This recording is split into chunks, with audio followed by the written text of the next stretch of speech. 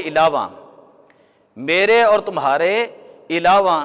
کسی شخص کے لیے جائز نہیں کہ حالت جنابت میں مسجد کے اندر قدم رکھیں، کسی شخص کے لیے جائز نہیں کہ وہ جنابت کی حالت میں مسجد سے گزر جائیں۔ اے علی، اگر تم جنابت کی حالت میں بھی ہوگے، مسجد سے گزرو گے تو اللہ تعالیٰ تمہیں گناہ نہیں دے گا، اس صرف میرے لیے اور تمہارے لیے رخصت ہیں۔ فرمایا جبریل نے آ کر مجھے بتایا پیارے نبی علی سے کہہ دیں کہ اللہ تعالیٰ کی طرف سے یہ حکم ہے کہ اے علی، میرے اور تمہارے علاوہ کسی کے لیے جائز نہیں کہ جنابت کی حالت میں مسجد کے اندر سے گزر جائے، جنابت کی حالت میں مسجد کے اندر سے گزر جائیں۔ یہ میرے آقا صلی اللہ علیہ وسلم کے اختیارات ہیں۔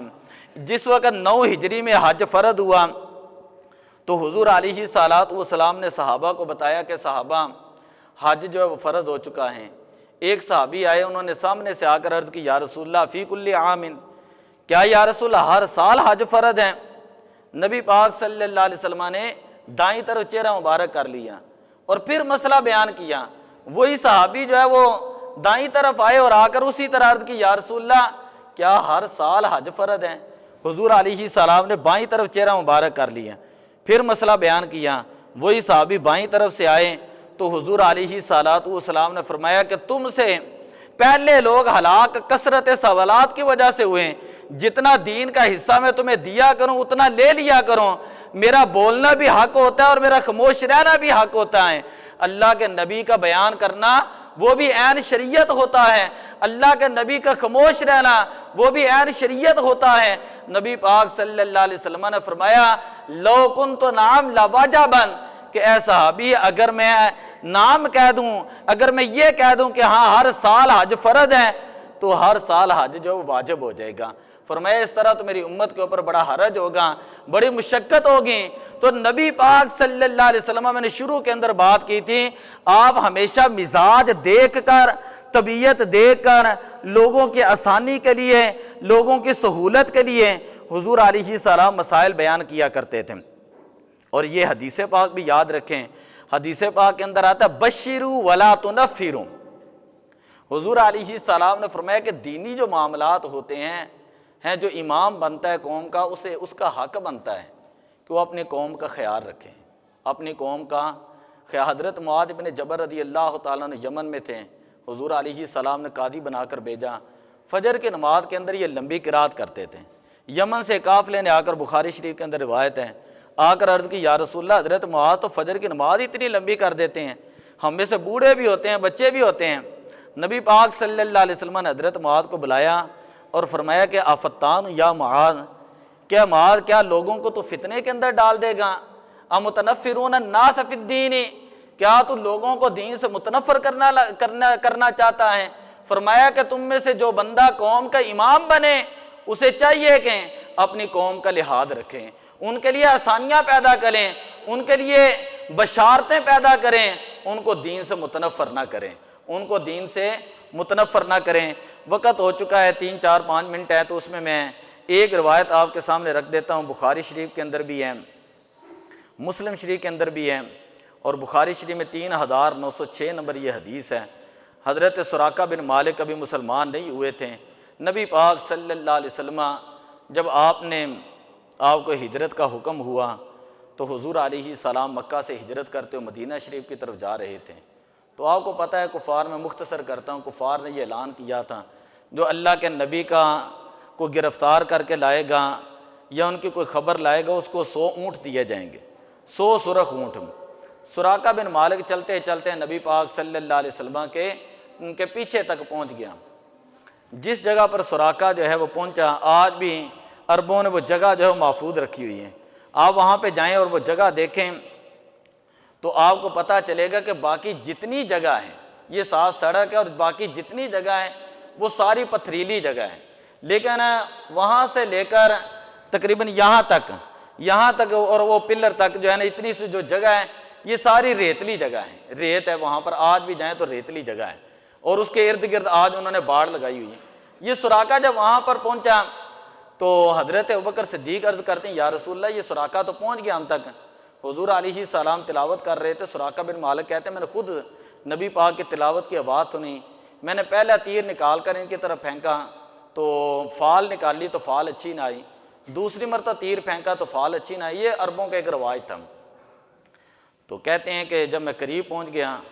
تو نبی پاک صلی اللہ علیہ وسلم نے جیسے مڑ کے دیکھا تو کہتے ہیں میری سواری جو ہے اس کے پاؤں جو ہے وہ ریت کے اندر دب گئیں، گھٹنوں تک سواری جو ہے وہ ریت کے اندر دب گئیں، اور حضور علیہ السلام نے فرمایا تو ہمیں گرفتار کرنے کے لیے آیا ہے۔ سراقہ بن مالک کہتے ہیں کہ میں نے وعدہ کیا کہ میں آپ کے ساتھ کوئی زیادتی نہیں کروں گا، آپ دعا کریں تو اللہ تعالیٰ اس مصیبت سے جان چھڑائیں۔ حضور علیہ السلام نے دعا فرمائی تو اس کی نیت خراب ہو گئی، پھر اس نے گرفتار کرنے کا ارادہ کیا، ابھی سواری پر ہی تھا اور تیر چلانا چاہا حضور کی طرح، تو سواری دوبارہ جو وہ زمین کے اندر دھنس گئی۔ اب کی بار جو ہے نبی پاک صلی اللہ علیہ وسلم نے فرمایا تو نے وعدہ کیا تھا، وہ عرض کرنے لگا کہ میں پکا وعدہ کرتا ہوں آپ اس مصیبت سے جان چھڑائیں میری تو میں دوبارہ واپس چلا جاؤں گا۔ حضور نے فرمایا تو یہ وعدہ کر، تو جا کر کسی کو راستے میں بھی خبر نہیں دے گا۔ تو اس نے کہا کہ میں وعدہ تو تب کروں گا کہ جب آپ میرے درمیان کوئی معاہدہ کریں گے۔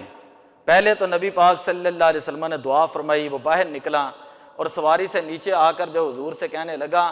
کہ میرے ساتھ کوئی معاہدہ کریں، میرے ساتھ کوئی معاہدہ کریں۔ تو نبی پاک صلی اللہ علیہ وسلم نے فرمایا کہ جا میں تیرے ساتھ یہ معاہدہ کرتا ہوں، حضرت ابوبکر صدیق کا یہ چمڑا لو، اور ان کا غلام تھا عامر ابن فہیرہ، عامر ابن فہیرہ حضرت سیدنا ابوبکر صدیق کا غلام ساتھ تھا، اس کو کہا کہ اس کو اوپر لکھ کر دے دو کہ ایک وقت آئے گا سراقہ کی کلائی کے اوپر سونے کا کنگن پہنایا جائے گا، بخاری شریف کی روایت ہے، سونے کا کنگن پہنایا جائے گا۔ وہ کہنے لگا کہ کسریٰ کے کنگن؟ نبی پاک صلی اللہ علیہ وسلم نے فرمایا ہاں، کسریٰ ابن ہرمز جو اس وقت ایران کا بادشاہ تھا، سپر پاور تھا، فرمایا کہ ہاں ایران فتح ہوگا، مسلمان فتح کریں گے اور وہاں سے مال غنیمت آئے گا، اور کسریٰ جو بادشاہ اس کا جو کنگن اس کی کلائی کے آئیں گے تو اے سراقہ تمہاری کلائی میں وہ کنگن پہنائے جائیں گے۔ سراقہ کہتا ہے میں واپس چلا گیا۔ جب نبی پاک صلی اللہ علیہ وسلم طائف میں آئے اور طائف سے جو واپس مکہ میں آ رہے تھے، ایک وادی میں وہاں پر پہنچا اور میں نے کلمہ پڑھا، مسلمان ہو گیا، تو میں نے عرض کی یا رسول اللہ جو دوسری بشارت ہے وہ کب ملے گی، میری کلائی میں کنگن کب پہنائے جائیں گے؟ تو حضور علیہ السلام نے فرمایا کہ سراقہ صبر کر، ایک وقت آئے گا مسلمان ایران فتح کریں گے اور تیری کلائی کے اندر جو ہے وہ سونے کا کنگن پہنایا جائے گا۔ سراقہ بن مالک جو ہیں مسلمان ہو گئے، وقت گزرتا گیا، حضرت عمر فاروق رضی اللہ تعالیٰ عنہ کا دور آیا، ایران فتح ہوا، ایران کا مال غنیمت آیا، تو حضرت عمر رضی اللہ تعالیٰ عنہ نے سارا سونا ایک جگہ پر رکھا، اور اس سونے میں سے کسریٰ بادشاہ کے جو سونے کے کنگن تھے، حضرت علی رضی اللہ تعالیٰ فرماتے تھے ایران سے اتنا سونا آیا کہ مدینے کے بچے جو ہیں وہ سونے کی ڈلیوں کے ساتھ کھیلتے تھے، اور اس سونے کی زکوٰۃ جب نکالی جانے لگی تو کوئی زکوٰۃ لینے والا مدینے کے اندر موجود نہیں تھا، یعنی اتنا سونا وہاں سے آیا تھا۔ تو حضرت عمر رضی اللہ تعالیٰ کھڑے ہوئے، آپ نے کسریٰ کے سارے کنگن لیے اور ان میں سے ایک کنگن لے کر صحابہ کو دکھایا اور کہا کہ یہ سونا ہے، اور اللہ کے نبی نے سونا مرد کے اوپر حرام قرار دیا ہے، اور شریعت کے اندر سونا پہننا مرد کے لیے حرام ہے۔ تو حضرت عمر فرماتے صرف اور صرف میں اپنے نبی کی بات کو سچا کرنے کے لیے کہ نبی غیب دان ہے اور ہمارے نبی صادق اور امین تھے، جو فرما دیتے تھے اللہ پورا کر دیتا تھا، فرمایا اپنے نبی کی بات کو سچا کرنے کے لیے اور ان کی بات کو پورا کرنے کے لیے سراقہ بن مالک کو بلایا اور اس کی کلائی پکڑ کر خود اپنے ہاتھوں سے کنگن پہنائے۔ فرمایا کہ عمر جیسا شخص جو اسلام کے اندر بڑی شدت اختیار کرنے والا ہے اور اسلام کے بڑا بڑا پکا عمل کرنے والا ہے، یہ یاد رکھو عمر نے جو عمل کیا ہے یہ بھی عین اسلام کے مطابق عمل کیا ہے۔ تو اس کو کہا جاتا ہے اختیارات مصطفیٰ۔ وقت ہو گیا ہے۔